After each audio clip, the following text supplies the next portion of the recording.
afternoon. I would like to welcome you to our webinar today, California Compliance Challenges, hosted by the City of Los Angeles Department of Cannabis Regulations.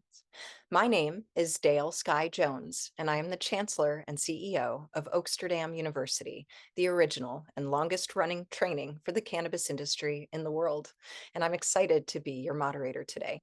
We are here because the Department of Cannabis Regulation has provided the Business Licensing and Compliance Assistance, or BLC, program to assist equity entrepreneurs in the city of Los Angeles with obtaining a commercial cannabis license and operating a successful cannabis business.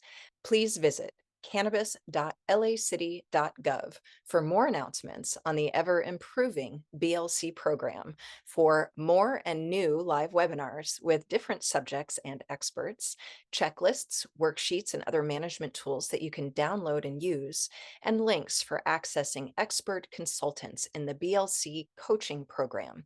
This connects you with seasoned cannabis subject matter experts, and we'll be dropping the link in the chat momentarily on how to sign up for these coaching services. Also, you'll find self-directed online education on important topics related to running a successful cannabis business through BLC's Learning Management System, which is usually referred to as the LMS, and is part of the city's social equity program. DCR has launched this BLC LMS portal where you can access recorded webinars, online courses, and digital resources made especially for social equity applicants and licensees. I highly recommend that you take this course and explore the LMS if you have not done so already. Before we get started, just a quick moment to review some housekeeping rules. Please note that this webinar is being recorded and can be viewed after the editing process on DCR's website in the LMS that I just mentioned. You will be muted with cameras off for the duration of the webinar. This means your camera and audio functions will not be available during this session. However, you will be able to see and hear all the experts. There is an open chat box where you can interact with one another or us for networking or to comment on the information. But please do use caution when sharing personal information in a public forum, and keep your questions focused on today's topic. Also, please ask questions about today's subject in the Q&A box. You are encouraged to utilize this Q&A box at the bottom pane of your Zoom screen, or look for the three dots. And once you expand that, you should see the Q&A box for questions. Now, everyone can see the answers to your questions. And if you have this question, many other folks likely do too. So please do utilize that. We will have time for questions definitely by the end of this session, so drop them in as you have them. Finally, please note that today's content was not created by the Department of Cannabis Regulation or the City of Los Angeles, and it is for informational purposes only. This information is subject to change and does not replace or supersede the Los Angeles Municipal Code, nor constitute legal advice. If you have specific questions outside of today's topic, please call 213-978 0738 during business hours, which are Monday through Thursday, 10 a.m. to 4 p.m., to speak directly with a DCR representative. Now, it is my esteemed pleasure to introduce today's subject matter expert, Lauren Vasquez.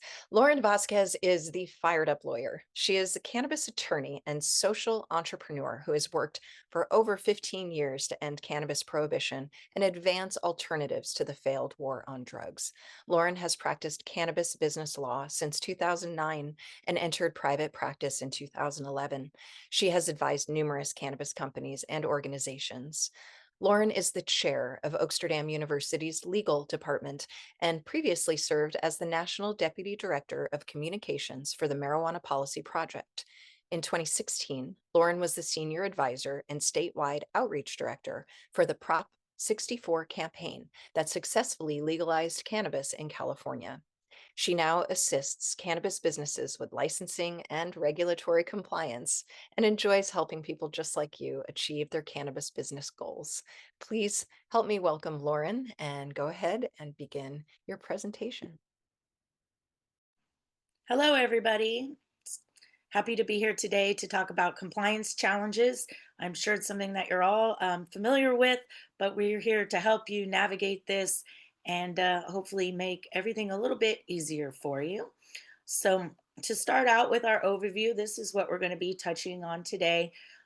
First, our compliance challenges within the cannabis industry, and then all the other general business compliance matters that you have to consider. Sometimes we forget about those, but got to make sure that those are covered as well. They are very important and strongly enforced.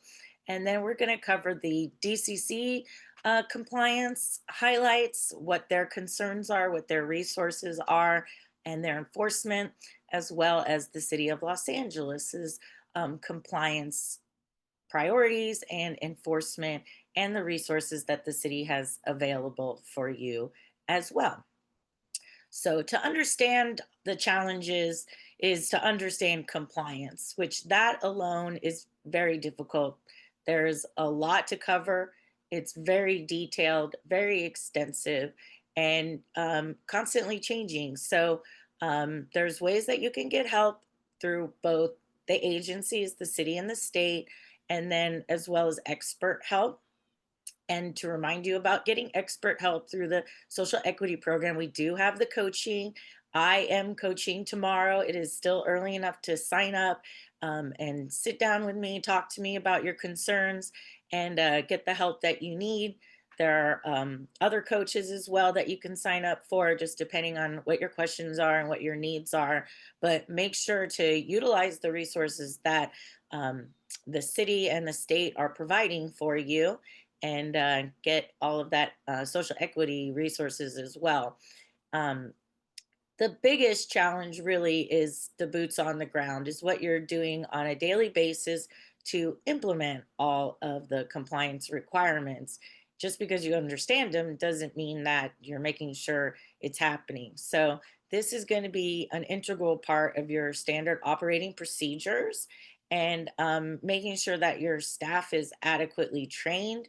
They need to be familiar not with just with the regulations, but also with how they're enforced and the consequences. A lot of times staff doesn't really appreciate how strictly things are enforced and what the consequences are, and so you really have to make sure that they do understand and that they're the first line.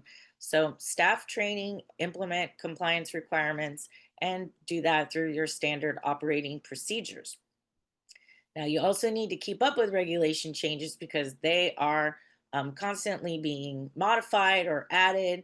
And so that is daily. And there are different resources that you can sign up with, both the state and the city's email newsletters. Those are helpful.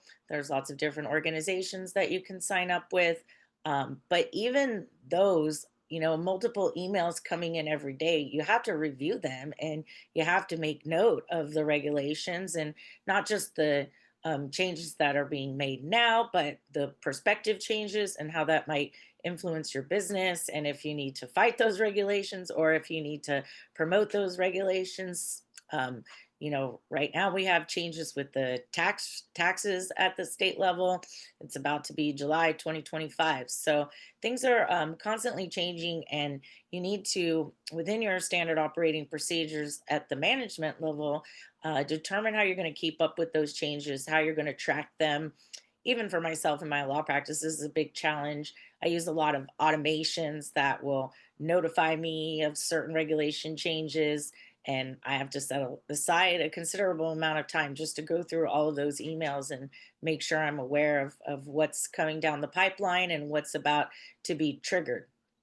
So, with all of this that you have to do with staff training, extra time following all the regulation changes, and understanding compliance is going to cost you time, money, and then a lot of compliance. There's going to be filing fees or other fees that you have to pay. Of course, there's taxes that you have to pay. And then if you don't follow the regulations, you're going to be fined. So this is a considerable expense for all cannabis businesses. It is one of the primary difficulties of compliance, is that it is very taxing on businesses and takes a lot of time and effort that, other businesses just don't really have to deal with. So I do have this tool tip guide for you to kind of implement on a daily basis, and make sure that you really aren't missing anything. And it's really appropriate for, say, like a daily closing checklist, if it's like for a retail manager or a COO, or really anybody, an owner who's managing the day-to-day business, to ask yourself these questions at the end of the day. Did any of these things occur that you need to take action on? Because sometimes action has to be taken within 24 hours, 48 hours, and if you don't, that alone is a penalty. So you got to stay up on top of it. So I call this the daily compliance roll up with the 4 R's, and just questions to ask yourselves. First, did you receive any notices that require a response? You're going to get letters in the mail, you're going to get emails, and if anything came in that day, you need to reply. It needs to get to the proper person in your business. Same thing. Did anything happen internally that you need to report? So, um, different incidents, accidents, and other events have to be reported. Things like thefts, things like inventory discrepancies. Sometimes, if the security cameras are having an issue, you have to report that. So, additionally, business changes. So, if there's a change to the owner's address, if there's a change to the DBA name, any kind of change to the business, that may also have to be reported. And then sometimes you just have to record what happens and for your records, but also for record keeping purposes for the agencies. And so, did you have any incidents, accidents, or other events that you need to record internally? And then finally, review. Do you have any questions, tasks, other items that need to be reviewed by legal or compliance? Are you making any changes that need to be pre-approved by a government agency? So, questions and tasks and materials. Maybe somebody is working on labels, and those need to be reviewed by legal before you can send them to print for thousands of dollars. And are you making any changes that need to be pre-approved? This is particularly important for like when you're changing things around on the premises. If you're going to move certain areas, especially when it comes to cultivation, if you're going to move where you're conducting certain activities, a lot of those need to be pre-approved. And so sometimes people just move things around without realizing, no, that's a change and it needs to be submitted to the city or to the state to be pre-approved before it even happens. So you want to implement this type of daily checklist in your standard operating procedures, just to keep up on everything. And the way I have it set up for myself is I created a form, a Google form, and it's for like all staff and owners, and you could just put the information in the form each day. Check, check, check. Nothing happened today. We're all good to go. But if something did happen today, it sends an email immediately with the subject line "action required." So that way it gets to the person that needs to get to you. You would need to set up something like that on your end, either using Google Forms or any other kind of automation service forms that you use internally. But that's really the easiest and most practical way that I've found to try and um, tackle staying on top of compliance on a daily basis. Now we're going to touch on some of the general business compliance issues that sometimes get forgotten about. We're focusing on cannabis compliance, and we forget that there are other very important things we need to stay on top of. So the first is your corporate or LLC compliance. If you have a corporation, there's a lot more formalities to follow than an LLC, but at the least, you need to be filing your necessary statement of informations or annual reports, depending on which state you're organized in. And then also, certain changes or actions need to be properly documented. You may need to take certain corporate votes. You may need to do corporate resolutions. And then, both corporations and LLCs in California pay an annual fee, a minimum annual fee of $800. And if you don't file that statement of information or submit that $800 payment, your entity can be suspended And that's really critical in California and other states as well. But if your entity is suspended, it loses almost all of its rights. So it can't engage in business, it can't sign contracts. And if it's sued, it can't defend itself, and the plaintiff can get an automatic ruling against you because you don't even have the ability to present in court because there is no entity to present on behalf of. Now you can have the suspension lifted.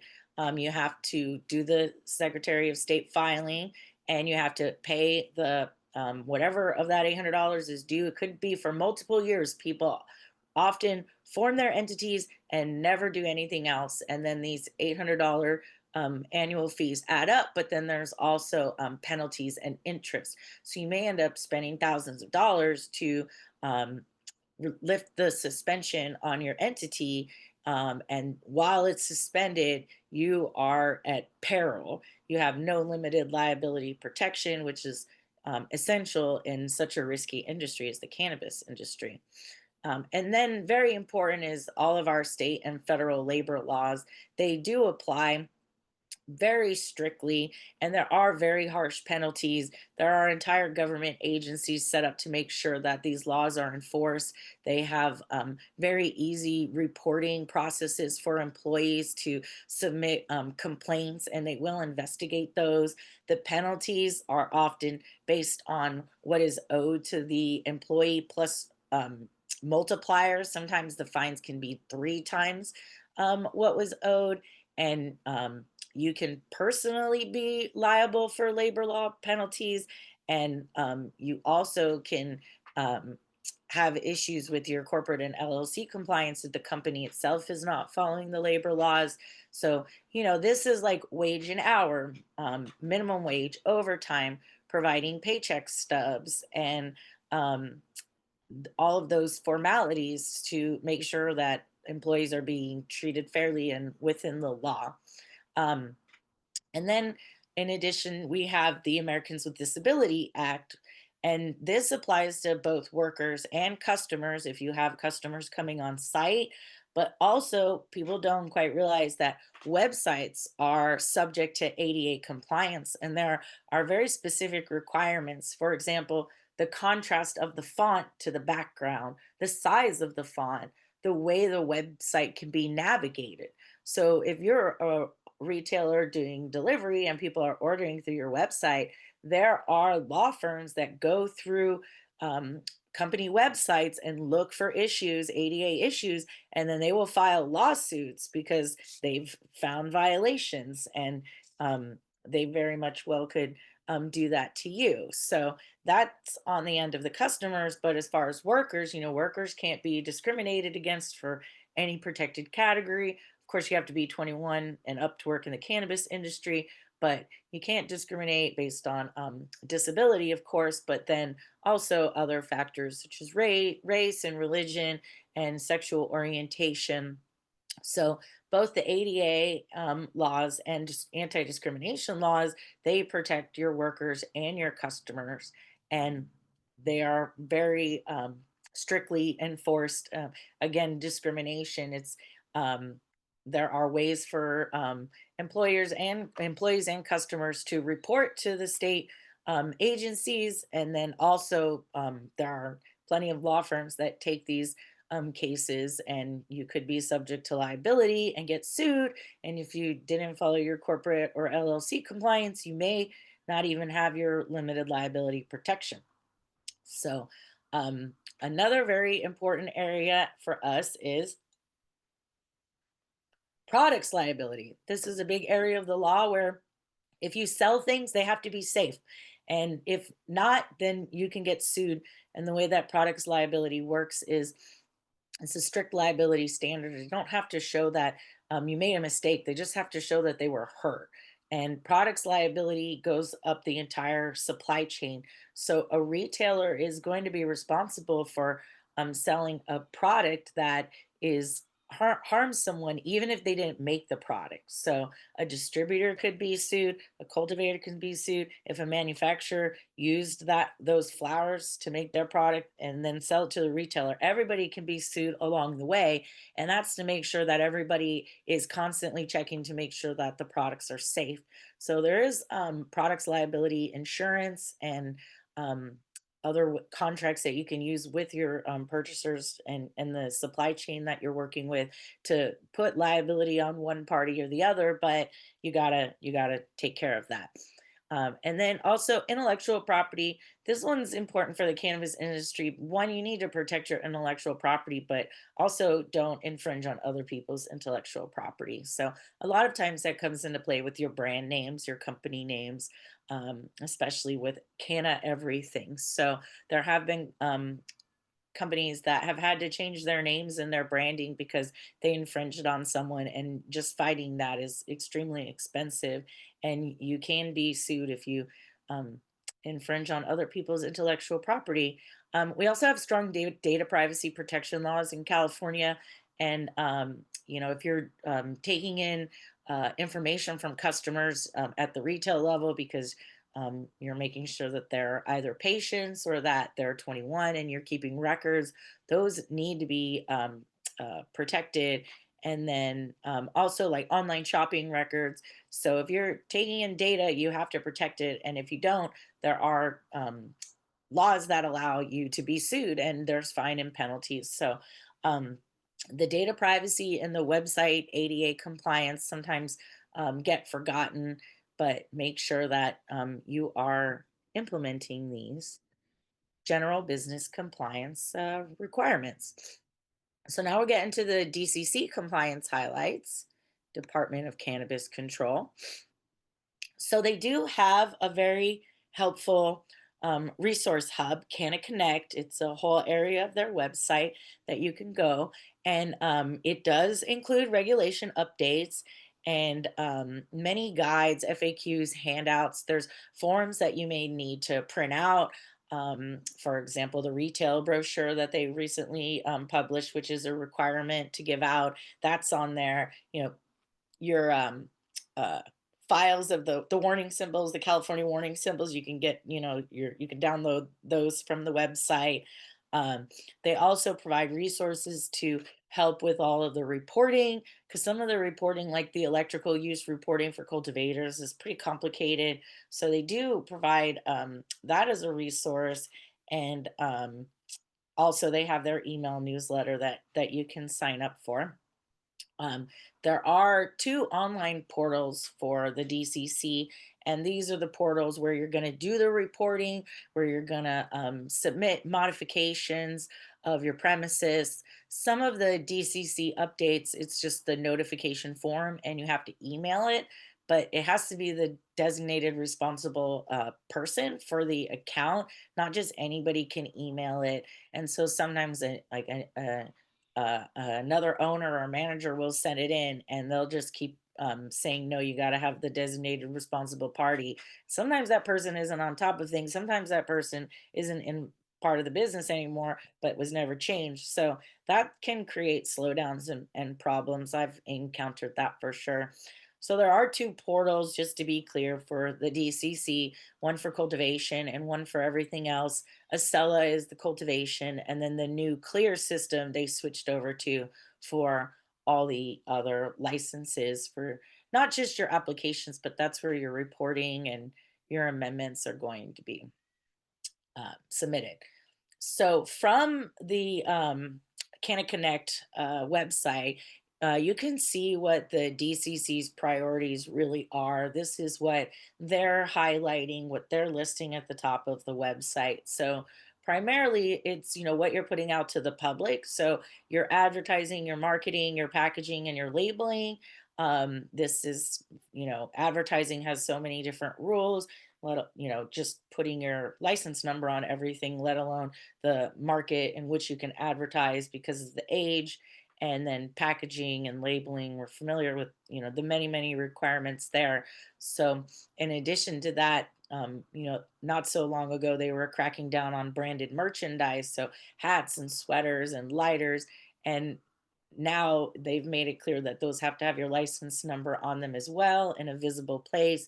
So those are just the types of things that they're looking out for their um, packaging and labeling. Their one of the primary reasons that the recalls are happening.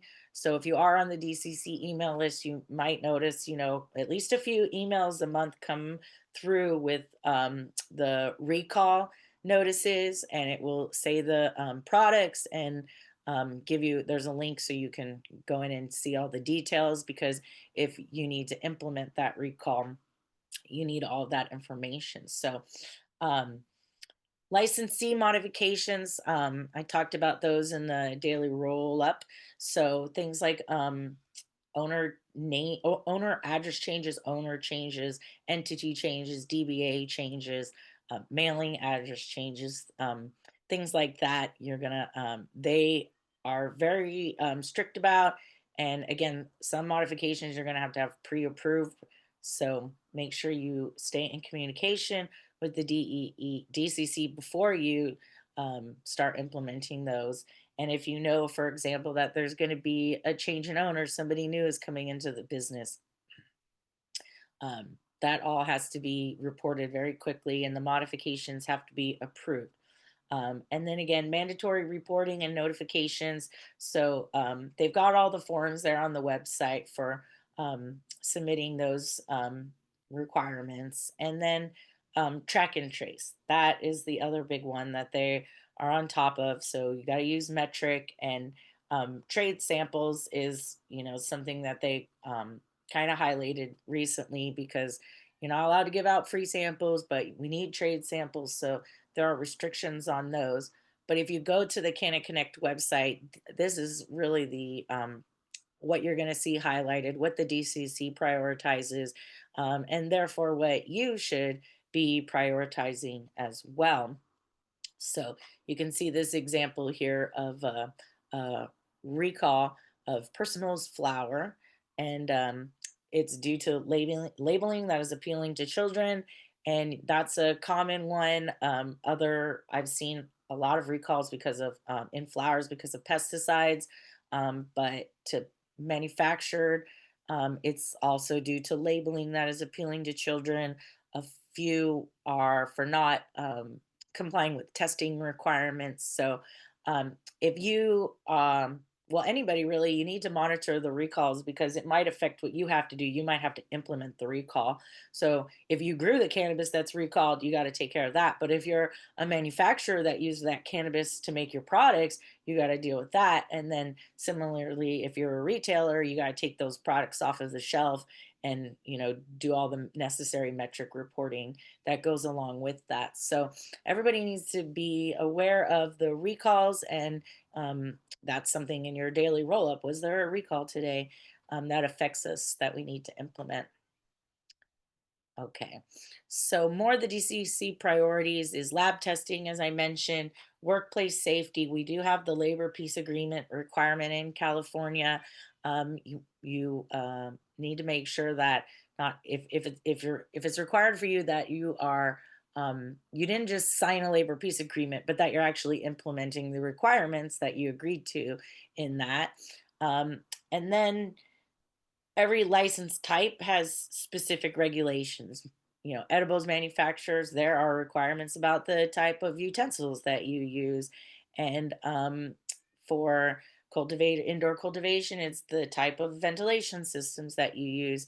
And then for retailers, there's rules, like I mentioned, the retail brochure that you have to print out and provide. So just depending on what your license type is, you can go to the DCC website and see what is on tap for your business right now, and print out the things like the retail brochure. Always, always, always pay your taxes, pay your taxes, pay your taxes. Just a reminder, there are, let's say, there are federal taxes, there are state taxes, there's your entity taxes, there's your income taxes, there's your cannabis taxes, there's your sales taxes, and then there's your local cannabis taxes. So a lot of taxes, and a lot of them have to be paid quarterly. I think that's one of the hardest things about the taxes, to be quite frank, is besides paying them is quarterly. That's basically an ongoing thing. Okay. How does DCC enforce compliance and violations of compliance? They can deny your license outright. They can issue citations. They can issue fines and other penalties. And then they can engage in disciplinary actions. So, they could suspend a license or they can revoke a license. So, um, you can actually view the enforcement actions online, just like you can view the recalls online, and then just get an idea of what they're looking at, what companies are maybe not following the rules, and how you can follow the rules and be different and learn from that enforcement action. Right. Okay. That's the DCC. They're the state agency. And then we get down to the city agency, Los Angeles, with the DCR, and more detailed regulations, because just in general, business regulations are done at the local level.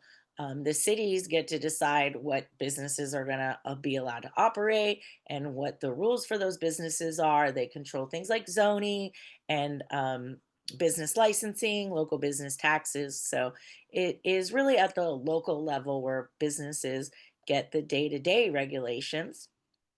And this is your City of Los Angeles DCR Compliance and Enforcement Division website. And similarly to the state website, it does have resources for you. It has FAQs and guides and the forms and the handouts and the links and the contact information so that you can ask questions.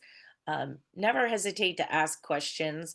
The way that agencies um, implement their own enforcement and um, it evolves, it changes over time. And so, there could be some internal change that you don't know about or some internal flexibility. And so just contact them and ask, I have this issue. What do I need to do? I saw this requirement. I'm not quite clear how it applies, but they're really there to help you comply, not to get you in trouble. The same thing with the DCC. So, um, just never hesitate to reach out and ask for guidance and clarification. So at the local level, many of the regulations, they are similar to the state regulations. So not duplicative, thankfully. But for all y'all, most important thing right now is to maintain your social equity eligibility. And, that's going to be your ownership percentage and your involvement in the business. And so make sure you maintain your social equity eligibility. And then we do have some new regulations that just went into effect in April. Like I said, got to constantly keep up on things that are changing. So we'll talk about those. They also updated the events regulations, and then you can make sure that to be aware of these things, you sign up for the DCR communications. DCR does a lot of different communications. There's the several different email newsletters, because there's the general one and then there's the social equity one, I believe. But then also I see a lot of press releases coming out that are really helpful. So monitoring all of the different DCR communications, again, is kind of, it's difficult to stay on top of things, but implementing it into your SOPs is going to be the best way to stay on top of that. The city is also really critical about responsible management of the business and the premises, because again, at the local level, one of the major concerns is nuisances and, making sure you're not disrupting the neighborhood or the community. So the city is really focusing on responsible management of the business. And then we'll talk about the different types of violations and how the city enforces that. So these are the new regulations that are effective 2025, and this is relating to getting your final annual license and being able to continue operating in the city of Los Angeles. Many of you know there's like 2 decades of history going into the city's licensing, way before the current laws. And so they've all had to evolve. Many people had permits once the new regulations were put into place. What happens with those? So it's been an evolving process, and this is where we're at now. You're going to need to have to get everything finished by 2030. Seems like a long time ago or a long time from now, but I remember in 2016 thinking 2020 seemed like a long time and 2025 was forever. And now here we are. So these things come up pretty quickly, and there are some deadlines beforehand that you need to be aware of, including this year. So, what you're going to need to have by next November 2026 is your public health permit. And then you're also by November 30th, 2028, going to need your certificate of occupancy. And in order to do that, the Los Angeles Department of Business is going to have to review your plan. They do inspections, and there are other permits that are going to be required, clearances, licenses, authorizations. And so that's by November 30th, 2028. And then you're going to have to receive your final operating permit by January 1st, 2030. And now to keep up on this, to make sure people are making progress, there are some preliminary deadlines. So you're going to have to submit an attestation, basically an affidavit, an update that you are swearing to that you are making progress on these things. So you have to file for your public health permit plan check by November 30th of this year. So might as well just start that when this webinar is over. So you have to have filed for it. You don't have to have received it yet. You have to get it within the next year by November 30th, 2026. The city knows that all of these requirements, these processes take time. It's just we want to make sure that you're keeping up with it so that you will make the final deadline. And if you don't get that plan check in by November 30th of this year, your license renewal for next year could be denied, or you could be issued with violations. So the next requirement for next year is that you do the certificate of occupancy and you apply for that. And then if you don't do that, you can be denied renewal in 2027. And then you need your building permit. So the first one in 2025 is you filed. 2026 is you obtained. 2027 is obtained. And November 30th, 2028. So um, all of these permits are just your standard city permits.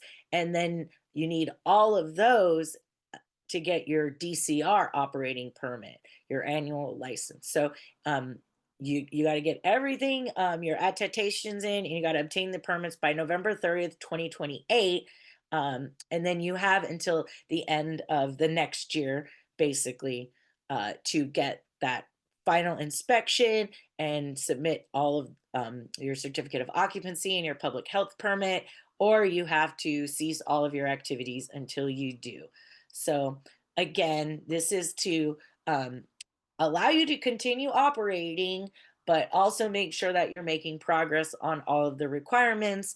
And then by January 1st, 2030, you're going to need your final DCR annual operating permit, or you're going to have to shut down while you finish all of those requirements. So, that certificate of occupancy and the public health permit, um, November 30th, 2028. That's just think of that as it's 2029. And so the next deadline is January 1st, 2030. You basically have a year to do those final things. And a year it goes by very, very quickly. So just get started on everything that you can right now. Okay. So I'm going to touch on the new regulations for events, because we did just do a webinar on that. And it is something that the city is working on to implement events and the new lounge regulations to allow for those activities in the city. And some of them weren't allowed. So previously, you weren't allowed to have any special events or parties at your business premises. And then you weren't even allowed to participate in any other events in the city because the city doesn't allow events. It seems like they do, but licensed events are being held outside of the city limits, but maybe right next to it. So it seems like, oh, I'm going to this event in LA, but actually it's hosted in a city limits right next to it that licensed it and allows it. So um, now you can do certain things away from the business. And then what they did remove is no special events or parties of any type shall be held at the business premises, even if they had a special event permit from the city. So now you can't participate in unpermitted, unlicensed special or temporary cannabis events. And again, anything within the city is unlicensed and unpermitted. But these are the regulations that are changing. So they're going to be in development to allow both events and then the lounges as well, which is where we have the entertainment. So before there was a explicit prohibition on DJs, karaoke, or other performances, which fun. But now the regulations has been changed to say that it has to comply with the noise regulations. So that's a change that for you to know about as we are the city's moving into, allowing the events and the entertainment because it is a city of events and entertainment. Just don't be a nuisance and comply with the noise regulations because that is really what we're concerned about when it comes to a lot of the local regulations is being a good neighbor. So, record keeping and notifications. So, you have to notify the DCC, but you also have to keep records and notify the city as well.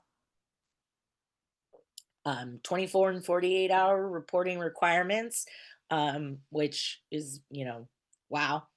And then certain notifications. So big ones, if you've had anybody convicted or a judgment against them for violating certain laws or regulations, if you've had a permit or license revoked, say you have your public health permit revoked or another permit revoked, you're going to have to notify the city. And then irregularities and criminal activities. So irregularities is like a inventory discrepancy because maybe somebody stole something or somebody lost something, but we don't know why. So you have to notify the city and the state. Criminal activity, if you were robbed or if you caught an employee stealing, then that has to be reported as well. So, implementing your standard operating procedures to make sure that you're doing the record keeping and making sure that notifications to the proper authorities are happening. And then modifications. So, some specific to the city, which is having a neighborhood liaison for the retailers. So, if you modify your contacts for the liaison or the person in charge, you got to contact the city. If you're going to make any physical modifications to the premises, if you want to relocate or if you want to change the entity which has the license, again, if you want to modify the entity or the owner information, you're going to have to request modifications or notify the city. And then pre approval, again, like with the Department of Cannabis Control, if you're going to make physical changes, because we've submitted these premises diagrams showing where all the different activities are going to be occurring. No physical changes, no relocating, and no changes to your ownership structure or licensed entities. So, for example, say you were a corporation and you want to change into an LLC, you're going to need to notify them that. Other modifications to your activities. Um, I think that that's going to be a big one when you do want to start having events or be a lounge. If you want to add activities, you're going to have to notify the city with the process that they're going to come up with and get pre approved for that. Okay. Inspections. So, this is one of the primary ways that all of the rules are enforced. And so they're going to do inspections through the licensing process. You got to get that final inspection to get your final permit. But then once you're licensed, there is an annual inspection, and that could be announced or it could be noticed to you.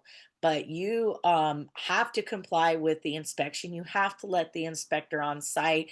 You can't deny them entry to the facility, and you can't hide things from them.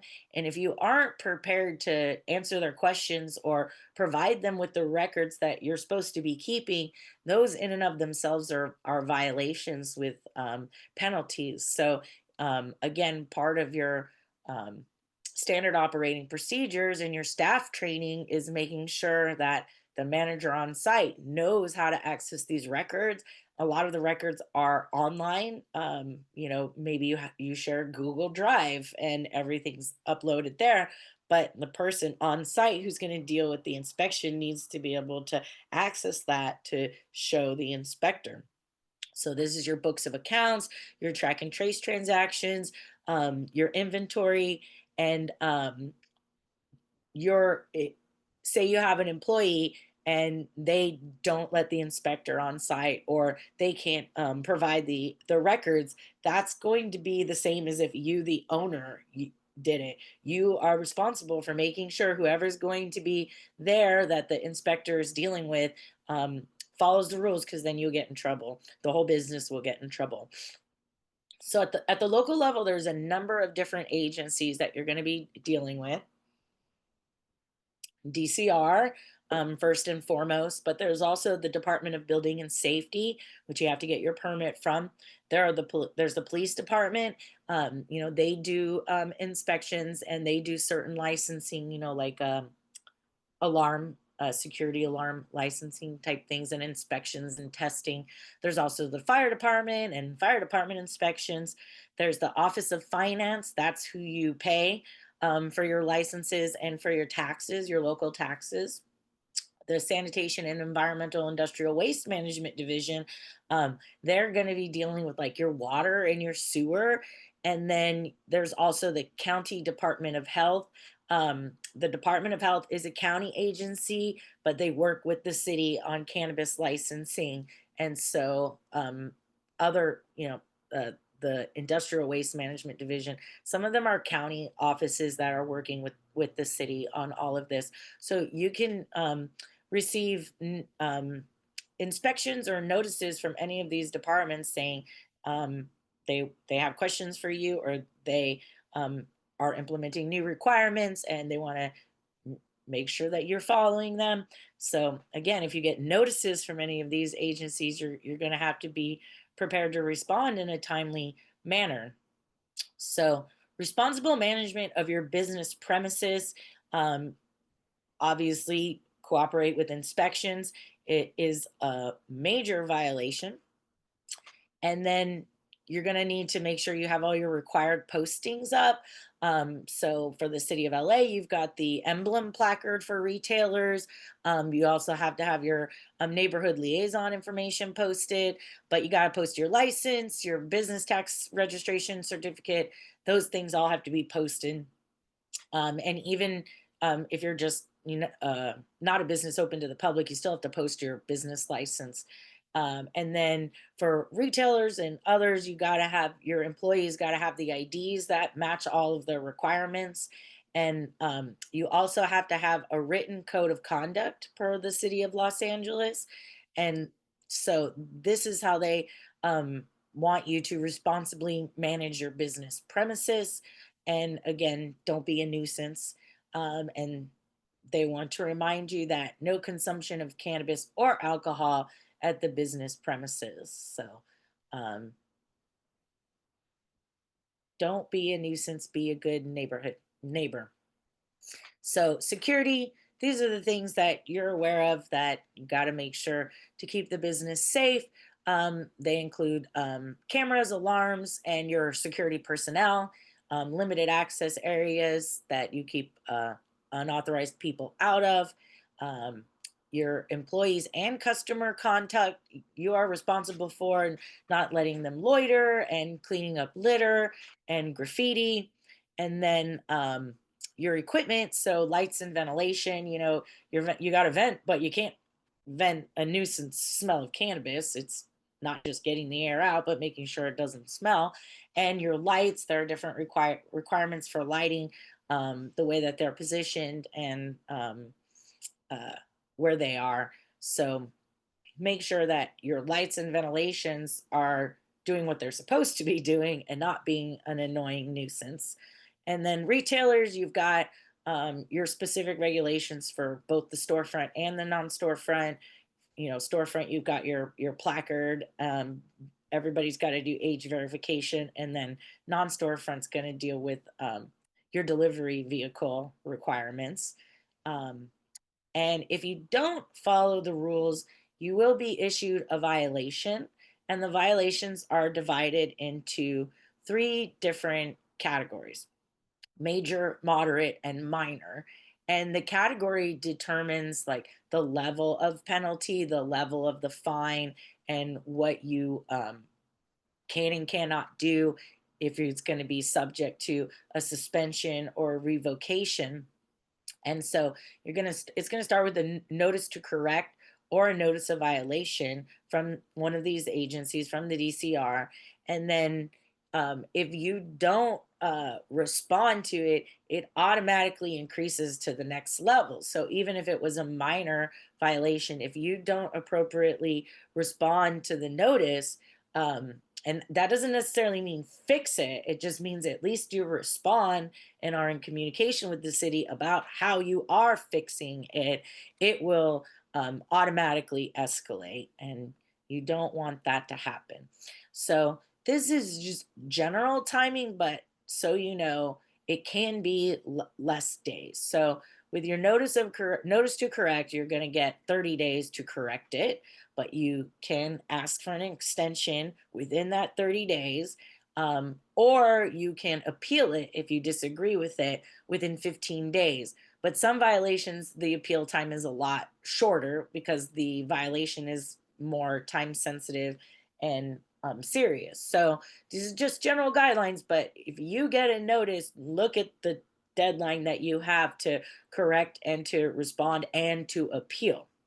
So um, the way that, in addition to inspections, that regulations are enforced is through audits, a request of records that they're going to go through and make sure that you have been following the rules. So you could be issued a notice for an inspection, a notice for an audit, a notice to correct. If you don't correct it, it's going to go to a notice of violation. And then once that notice of violation time period is up, then they can take the enforcement action. So one of the shorter time periods that they have here is for inventory discrepancies. So, inventory discrepancy, you have to submit the notice of discrepancy. That's one of the notices you have to report. And you have 72 hours to make that inventory correction, or you will be issued a notice of violation. So, that's just a one that's a little bit different than the rest for you to be aware of, because inventory issues is, not uncommon for things to happen, and not, anything done on purpose, but it's just one of the more difficult things in all of our track and trace system. All right. So, what are the different types of enforcement actions? You did see the recalls at the DCC level. Um, uh, that you have to respond to, but then there's also administrative hold. So maybe there's a suspected problem with the product, and the DCC or the city issues an administrative hold, and that means you have to set the products aside in your designated administrative hold area, and not do anything with it until you receive further instruction. So an administrative hold, it's a hold. You're going to wait and see what happens. But if you've got a notice of correction that went to a notice of violation and you didn't fix it and you didn't appeal, you can receive a notice of suspension. And you got to post that publicly on your premises. And even worse than a suspension is a notice of revocation. So not only do you have to post it, but you're going to need to pull down your license, your emblem, and any other postings that show that you're allowed to be operating because you have had your license revoked.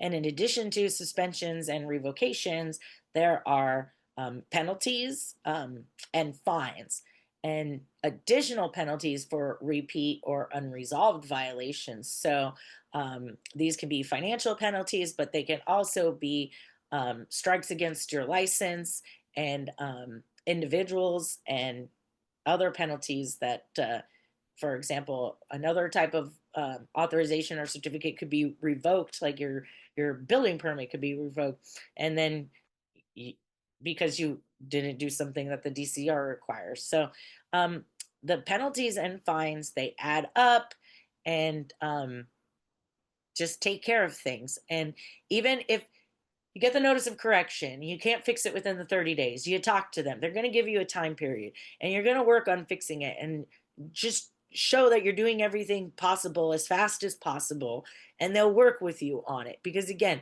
the agencies want you to be in compliance. They don't want to necessarily get everybody in trouble and shut everybody down. We want legal cannabis to work. Okay. All right. So, just to review everything that we've covered, which is quite a lot, we've got those compliance challenges of just implementing compliance and keeping track of all the changes and all of the added costs that that brings to our cannabis businesses. Making sure that you comply with all the general business rules and regulations because those are heavily enforced by agencies that have decades of experience doing that. Nothing about it is new to them, and you will get in trouble, and it will cost you. And then the DCC, remember that there's the Canna Connect compliance portal and um, all of the resources that are available there. Never hesitate to contact the DCC to ask questions. And then the same for the city. Um, they've got the enforcement webpage with all the compliance support that you can get there. Obviously, we've got the webinars and email newsletters, and not just the equity webinars, but there are the other webinars. And then there's the lunch sessions where you can ask questions. Those are for anyone and everyone. So, a lot of things to keep up on a regular basis, and that is just part of why compliance is so challenging for cannabis businesses in California. But you can do it. I believe in you. Just you know take it one day at a time and work with your staff and look at your SOPs and see where can you put in little hacks to make it easier for you.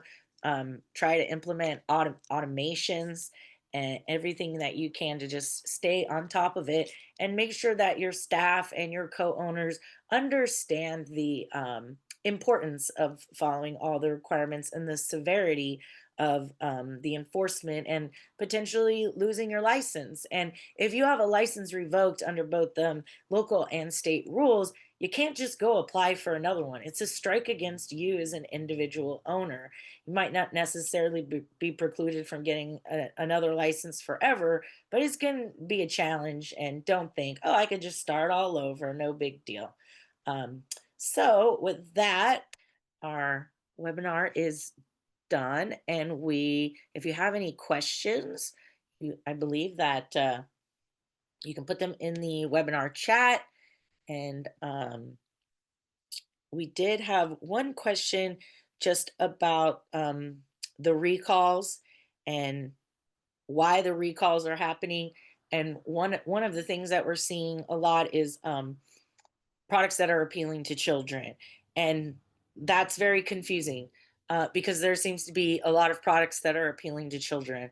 And so we're seeing products being recalled for that, and we're seeing products not being recalled for that that maybe should be. And then the other ones we were seeing was for not adequately testing products, and then packaging and labeling errors, and misleading labeling and false labeling as well. So, to answer that question that was posted about recalls, why do they happen? For a number of reasons, but it's a subjective enforcement, and so it's not always clear who they are going to issue those recalls against. But compared to about a year ago when we would get one recall a year, prior to that, now there's several recalls a month. And um, just remember that even if it's not your products being recalled, you may still need to respond to a recall.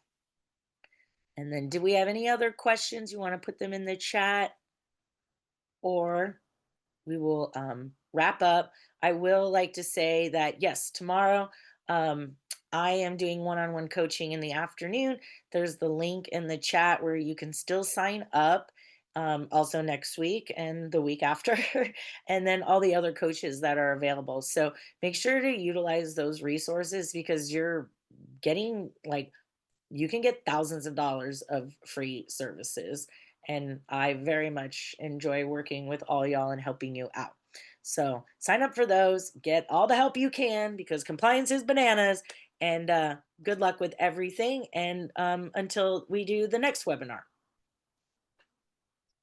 Thank you so much, Lauren Vasquez, the fired up attorney. This was really informative, and we appreciate your time and definitely appreciate all of you participants for being here today. Your time and attention is invaluable. You can get Lauren one-on-one. She is so amazing with compliance, and she is able to handle your specific compliance issues in a one-on-one private setting in a Zoom meeting or a Google Meets. So don't miss this chance. She's available to you every Wednesday. So grab that time with her and these other coaches. These are expert consultants that are really expensive out in the open market. And the BLC program sponsors their time for you. So thank you, Lauren. And I also just want to thank the City of Los Angeles Department of Cannabis Regulation Social Equity Program for hosting this webinar. This webinar recording will soon be available on DCR's website, cannabis.lacity.org. And if you have any questions on accessing your LMS account, please email dcr.sep@lacity.org. You can still get a professional business coach and a dedicated consultant to help your business succeed. The next webinar is scheduled for June 26th, 2025, entitled Cannabis Insurance with Jesse Parenti. I'm Dale Sky Jones. We are grateful for your time and attention. Thanks again for joining us. Please make this a wonderful day.